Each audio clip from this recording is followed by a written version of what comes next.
at a high level, the BC Hydro's role as a primary energy supplier in BC is to really be the fuel supplier of our electric transportation future. So we're here to help the provincial mandate of the ZEV sales target, ensure we have the electricity and to charge all these vehicles and wherever they're charging, at home or workplace or public, to build that EV awareness to help hit our ZEV goals in BC, which is 100% EV sales by 2035 on the passenger side. And then just all the standard utility things of the helping with new connections and service upgrades, basically the whole path of electrification, which we're all embarking on in BC, both on the transportation side as well as the built environment side as well. And then lastly, BC Hydro has some prescribed undertakings that we've been asked to undertake by the province, and we'll talk a little bit about those.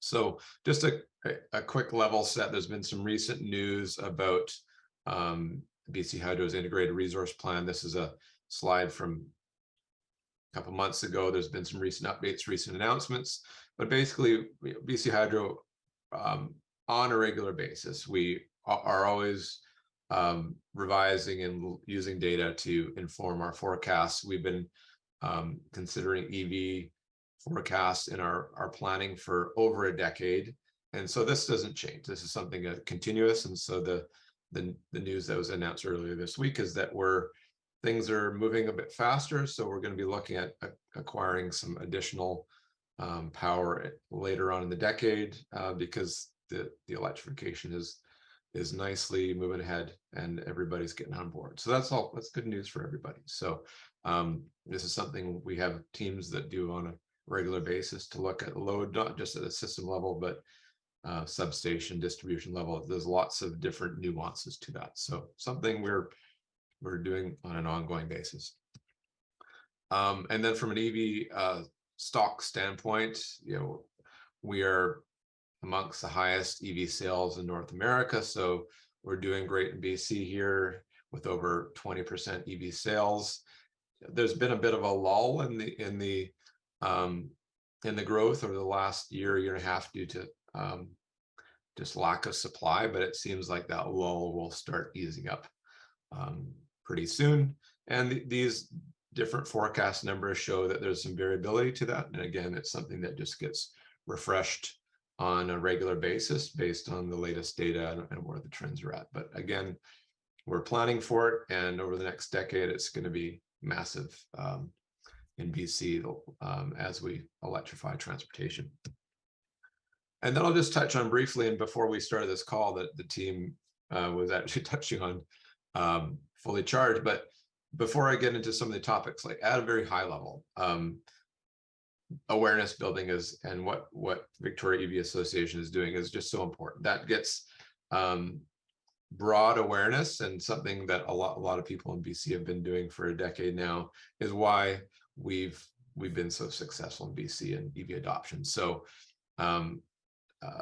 education and helping people understand why all the benefits of going electric is why we're moving forward collectively in BC. So, and BC Hydro has been taking part in this for a decade of just pushing information, pushing content, and marketing and facilitating programs and education, and working with the province on that, and working with organizations such as yourselves on that. So it's a collective effort. And this year I'll put a plug for Fully Charged, which will be one of the largest electrification events in Canada. So we're doing that here in Vancouver, and anybody's welcome to attend. It'll be very exciting.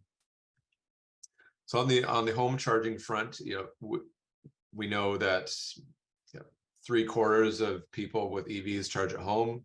It's the most convenient. It's the main culture shift of moving to EVs, is waking up in the morning and going to your car and it's full and ready to go. And it's a wonderful experience to have that control and of fueling at home.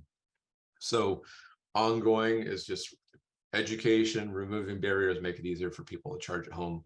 On the single family side, it's a bit easier, whether you just charge with a regular receptacle and level 1, or you want to put in level 2 and charge a bit faster.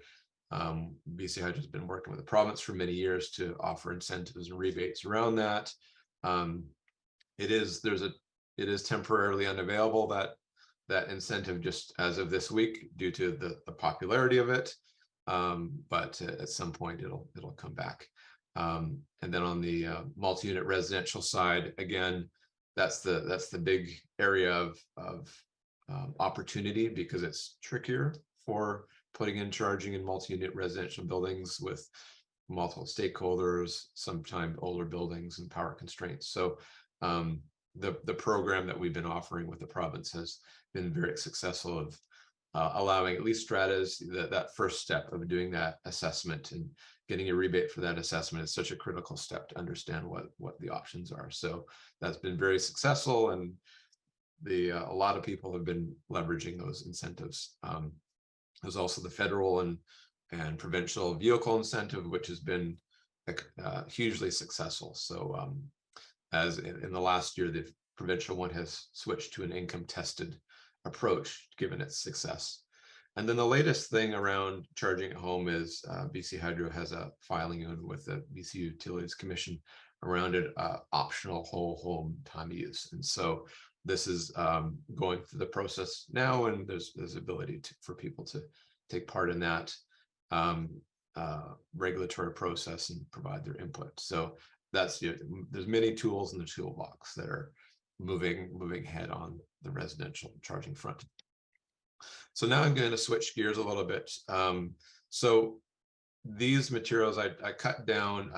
We did a public workshop a couple of weeks ago with our regulatory team on our public charging, talking about stats and customer input and 10-year deployment plan and our proposed rates. So these materials are public. You can take a look at the full deck. It's on bchydro.com. Search for regulatory workshops. That was a 4-hour session. So I'm cutting that 4 hours down into about 10 minutes of slides here. So I'm not going to cover it all, but it's a quick flyby. And so just diving into that. So in BC, for public charging, we're doing quite well. As you can see, Tesla is the biggest party putting in fast charging in BC. And BC Hydro, you can see there in dark blue. So there's lots of entities putting in charging. We're doing really well in BC. Mostly BC and Quebec and Canada are at the forefront of the port to vehicle ratio in terms of public charging. So, but there's always a lot more to do to remove barriers to charging, both in an urban environment and in a longer term longer distance travel. So for BC Hydro, we have, I think we're at close to 150 ports now in the last, since the stat was made out of March 31st, but we continue to put public infrastructure out there for the people of BC that's designed as an essential service and filling in the gaps. So that's really BC Hydro's role, is to fill in that gap and provide a public service for the people of BC. And I'll talk about that in a few minutes, but we'll continue to move north, and we'll continue to fill gaps in what we're doing. But this is something we've been honing and strengthening and growing in the last couple of years. So in terms of what BC Hydro has been doing of the public charging we've been putting in place, is to really just put forward that strong backbone of reliability, geographic coverage, safety, accessibility, try to raise the bar. And we've seen other entities copy some of the things we've been doing as well, which we encourage. We want to see the whole ecosystem raise the bar of public charging. We're one of the first to put in pull-through charging sites. So we have a number of those now in place across BC, where if you have a electric pickup truck and you're pulling a trailer, well, you don't have to do a pull-in and try to back up your trailer. So we're doing that. And then starting to increase the power levels of what we're deploying. So here's just a selection of some of the sites in the last 2 quarters or so of what's been expansions and new sites. So the pace is starting to increase now. We've upped our resources, and the pace is starting to move faster and faster. I'm just going to touch on some custom research now before I get into our longer term deployment plans. So we have just some interesting research for context setting. And so this research was from some general population research. And this is to British Columbians, and it came from a research firm that didn't identify their client as BC Hydro. So it's very general, but better public EV infrastructure will encourage more people to buy EVs. I'm sure most people here think that's probably a no-brainer, but it's important to have this data which helps support investment. So that's good to see, is that help reduce barriers, help increase confidence, will increase more adoption. The second one of these insights that came from this general population research is who should be putting in public charging in BC. And so this is very interesting to us as a utility, that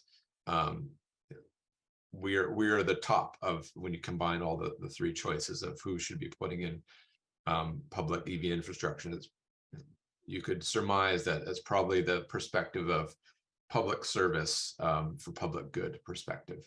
But there's other entities in here as well, provincial ministries and automotive manufacturers. And so Tesla would be a good example, or the key example of putting in public EV infrastructure. So this was an interesting insight, and it's good for people to see and of what British Columbians think. And then getting into, again, this is from the general population survey, like people that may or may not have an EV, of entities putting in charging, what should be their priorities. So affordability and reliability and easy to use are the top, as you can see here. So that's interesting as we move from early majority, or early adopters to early majority. The ease, the consistency, all those things are important to increase the adoption. So I'm just going to dive into some survey research that was from our own EV network members, that were from people who register with BC Hydro that generally have an electric vehicle, and what they think. So as a context of this group of people, about 3/4 charge at home, and about a quarter of them use public charging. So this is the sample size this research came from. But we asked, what are the suggested priorities for BC Hydro? And some of you might have received the survey. So shorter charging times, higher power. So really what that means is more chargers per site, higher power is kind of those top two items. But then amenities and washrooms and things like that are next in the list. So that's something that we've been seeing consistently in the last couple of years in our research, and we've adjusted our plans and how we do things using this customer research. We also asked about pricing options, and some of this research went into what I'll talk to shortly around what we're looking at in terms of rates. But kilowatt-hour rates has been the top item the last couple of years, but also the idea of nudging people to move along and not leave their vehicle there to block this public infrastructure. So finding ways to do that with things like idle fees, and then differentiating power levels and a couple other elements there that kind of will help fund this infrastructure and allocate some of the costs to individuals, such as if they want to use a credit card tab reader, there is a cost to do that. So there's some elements there as well that we need to think about. So at a high level, some of this research, faster charging, but still a wide range. So there's still people want, in a community context or an overnight context, or in a multi-unit residential area, that level 2 on a curbside overnight, they're still very relevant, but right up to 100, 200 kilowatts for long distance travel. So it's not just saying, okay, we want faster charging, but it's the right charging at the right time, the right place. It's really based on what is the dwell time you want. If you're on a road trip, you want your dwell time is about the time to go to the bathroom in a coffee shop, at a rest stop. Whereas you're going for dinner, your dwell time is 2 hours. So aligning the different types of charging with what you're doing is really what that research shows. But the interesting secondary part to that is in urban areas, the willingness to wait, especially for a quick fast charge, keeps going down. So patience is reducing. So that's as we move to an early majority on population, it's interesting to see that. So there might be still people in that gas station mindset for us to think about. Daytime is when most people use public charging. So that's interesting for BC Hydro from a system perspective and something for us to think about. And then there is some increased willingness to pay that has shown up in the research. So people are willing to pay a little bit more, but they expect a certain service and reliability experience from that. So this is some benchmarking we did actually with asking our email list of, if you compare the different entities across a whole bunch of different factors. Tesla is at the top, BC Hydro is the second in terms of the benchmark scoring of, and you can see the sample size below there of what the people were asked which of these networks they've used and what did they think. So it's just good information for everybody to just be open and where we're at as a collective ecosystem to make the experience better for everybody. So I'm just going to jump into what we're at now for public charging deployment plan from a BC Hydro perspective. So our current official plan right now, subject to change as part of the regulatory process, is about 450 DC ports by end of 2025 is what's currently funded. And it really has two tracks: geographic coverage, which is get right up to the Yukon border, and then urban densification, which is filling the gaps in urban areas. We're also doing a pilot project with level 2 ports, which is really trying a bunch of different new things for community charging. We have some equipment that we're designing with a vendor that has embedded metrology that is Measurement Canada compliant. And we're going to be putting chargers on wood distribution poles that are about 12 feet up with drop down cables and a bunch of things we're trying out to see other options, back to the research, which is the right charging at the right place, the right time for what people need. So that is underway, and those will be deployed in early 2024.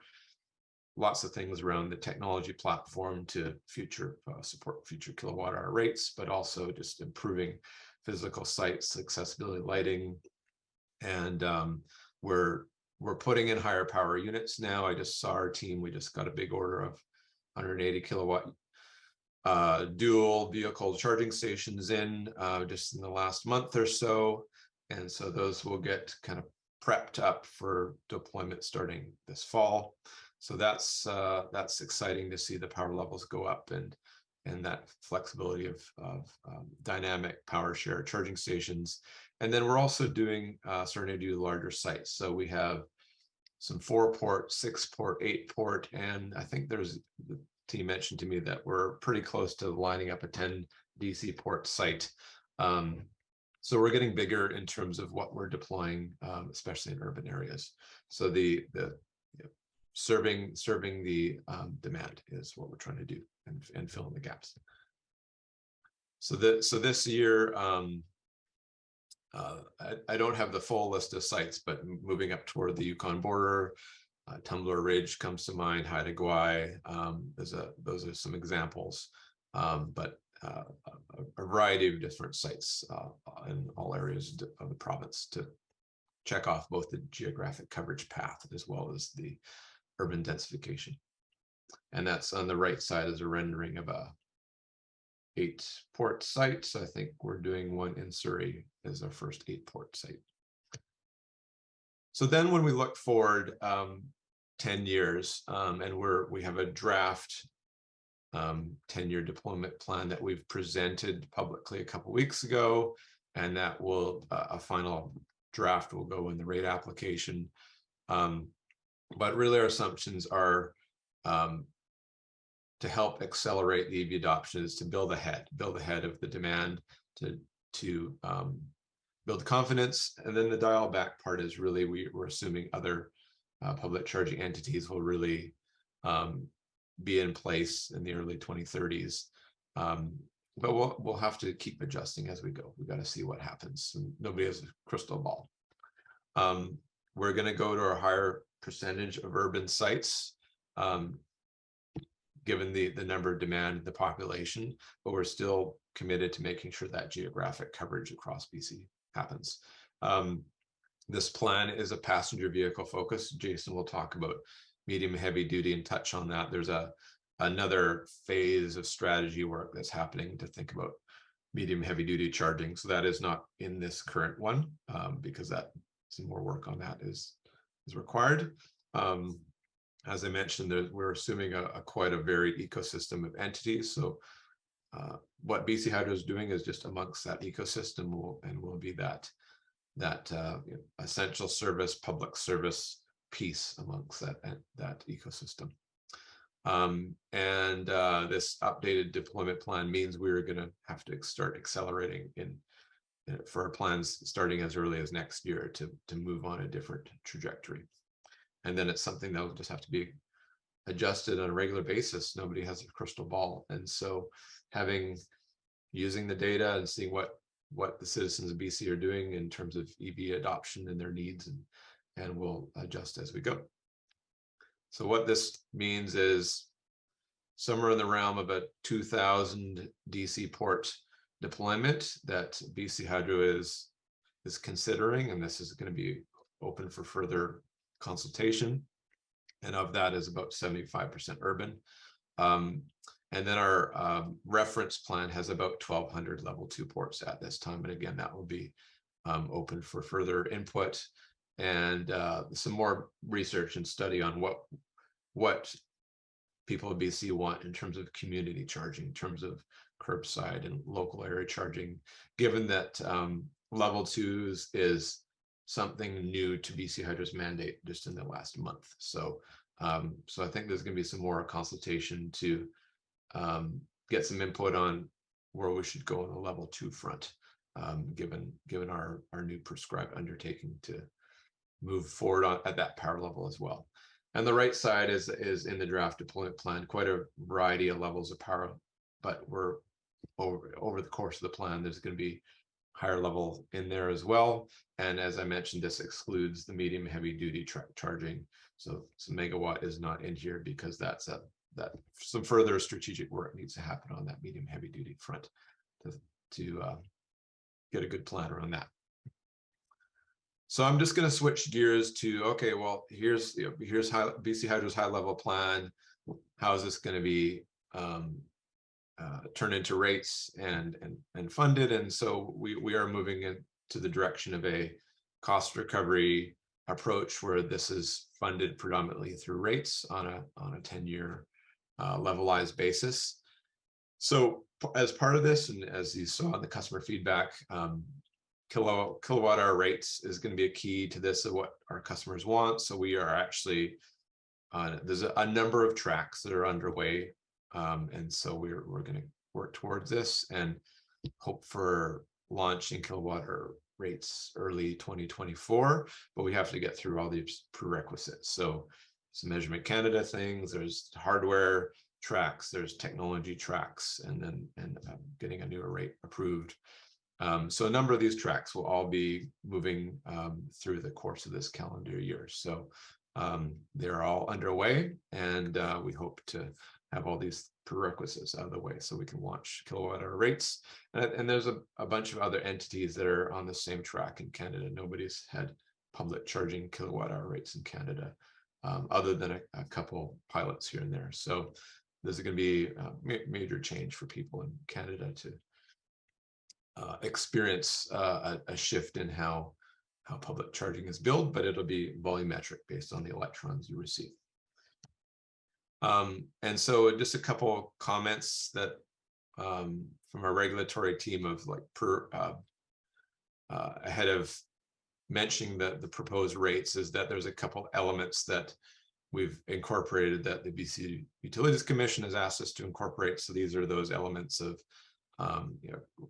cost of service, level playing field, some flexibility and efficiency in how this is approached. So these are some of the things that are going into how we're looking at this rate application, rate filing, and have some long-term longevity to what we're doing. And some of the key assumptions is the continued EV adoption, which I think everybody in this group is fully supportive of and can see. But we also need some of the government capital funding to make all the numbers work, and utilization is so critical to make the numbers work. And that balance of low utilization areas actually don't have enough revenue to cover their costs. So you got to figure out how to balance all this stuff out. And then moving from a per minute to per kilowatt hour based approach has some nuances to it. So our rates proposals have some of these assumptions about 800,000 EVs in 10 years. That deployment plan that I showed you, these about 3/4 urban stations, but then there's a range of urban to non-urban utilization rates in there, and then government funding may not last forever. So there's some elements there that all these are assumptions, and nobody has a crystal ball exactly how this will go. So we have to move forward based on the best information we have available at the time. And so these are the proposed rates. And so the idea is to move to more of granular power level buckets and a framework where we can do both per minute rates and have those approved at the same time of kilowatt hour rates. So there can be a transition period where potentially some sites, if the hardware the measurement isn't accurate enough, they might have to stay on per minute rates for the time being. So there's this hybrid approach allows for a certain charger, a certain